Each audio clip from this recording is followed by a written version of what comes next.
తెనాలి రామకృష్ణ కథలు. ముందుగా శృతిలయలు ఛానల్లోకి అందరికీ స్వాగతం. ఈ రోజు నుంచి మనం తెనాలి రామకృష్ణ కథల గురించి నేర్చుకుందాం. తెనాలి రామకృష్ణ కథల్లో మనకు తెలివితో పాటు మేధా సంపత్తి కూడా కలుగుతుంది. ఈ కథలు వింటే నీతి కూడా తెలుస్తుంది. ఏ సమయంలో మనం ఎలాంటి సిచ్యువేషన్ అయినా ఎదుర్కొనగలిగే సామర్థ్యాన్ని అయితే కొంచెమైనా సంపాదించుకోవచ్చు. సో వీడియోస్ అన్ని ఫుల్గా వాచ్ చేయండి. ఇంకా ఆలస్యం చేయకుండా మొదటి కథ మొదలు పెడదామా? శ్రీకృష్ణదేవరాయల కళ. 500 సంవత్సరాల క్రితం విజయనగరం అనే సామ్రాజ్యాన్ని శ్రీకృష్ణదేవరాయలు పరిపాలించేవారు. ఆయన ఒకరోజు నిద్రలో ఒక కల కన్నారు. ఆ కలలో ఆయనకొక అందమైన భవనం కనిపించింది.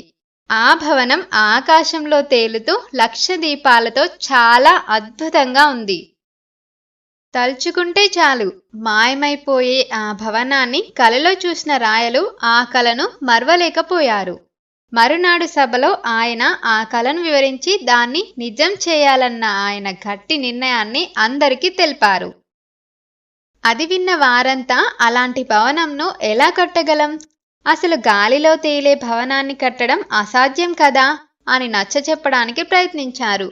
రాయలు కోపగించుకొని, అదంతా నాకు అనవసరం, మీరేం చేస్తారో నాకు తెలీదు, కానీ నా కల నిజమవ్వాలి.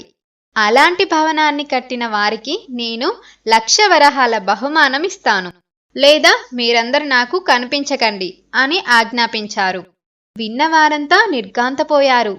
ఎన్ని రోజులు గడిచినా రాయలు ఆ కలను మరవలేదు. ఒకరోజు సభకొక వృద్ధుడు వచ్చాడు. నెరిసిపోయిన గడ్డం, జుట్టు, మీసాలతో పాపం అతి కష్టం మీద కర్రతో నడుస్తున్నాడు. నాకు అన్యాయం జరిగింది, న్యాయం చేయండి అని రాయల వారిని ప్రార్థించాడు. నీకేమన్యాయం జరిగిందో నిర్భయంగా చెప్పు, నేను న్యాయం చేస్తాను అని రాయలు హామీ ఇచ్చారు. నా దగ్గర 100 నాణ్యాలున్నాయి స్వామి, అవి ఒకరు దొంగిలించుకుపోయారు. నాకు వారెవరో తెలుసు, నా నాణాలడిగి ఇప్పించండి అని ఆ వృద్ధుడు విన్నపించాడు. శ్రద్ధగా విన్న రాయలు ఈ దొంగతనం ఎవరు చేశారు, ఎక్కడ చేశారు అని ప్రశ్నించారు.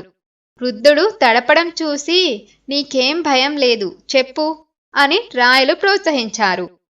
నా 100 నాణాలు దొంగలించింది మీరే స్వామి అన్నాడు వృద్ధుడు. నిన్న రాత్రి నా కల్లో వచ్చి మీరే అవి దోచారు. రాయలకు చాలా కోపం వచ్చింది. ఏమిటి వెటకారం, కలలో జరిగింది నిజమనుకుంటే ఎలా అని కోపంగా అడిగారు.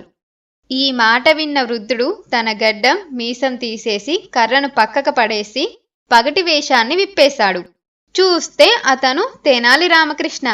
క్షమించండి స్వామి, మీ కలను నిజం చేయడం ఎంత కష్టమో నిరూపించడానికే ఇలా చేశాను అన్నాడు తెనాలి. రాయలకు చాలా నవ్వొచ్చింది. ఇంత చక్కగా ఆయనకు అర్థమయ్యేలా చెప్పిన తెనాలి రామకృష్ణను ఆయన చాలా అభినందించారు. చాలా బాగుంది కదా కథ అయితే. నాకు నచ్చింది. మీకు నచ్చిందా? నచ్చితే తప్పకుండా వీడియోని లైక్ చేసి, షేర్ చేసి, కమెంట్ చేయండి. Thank you so much for watching. Don't forget to subscribe our channel శృతిలయలు.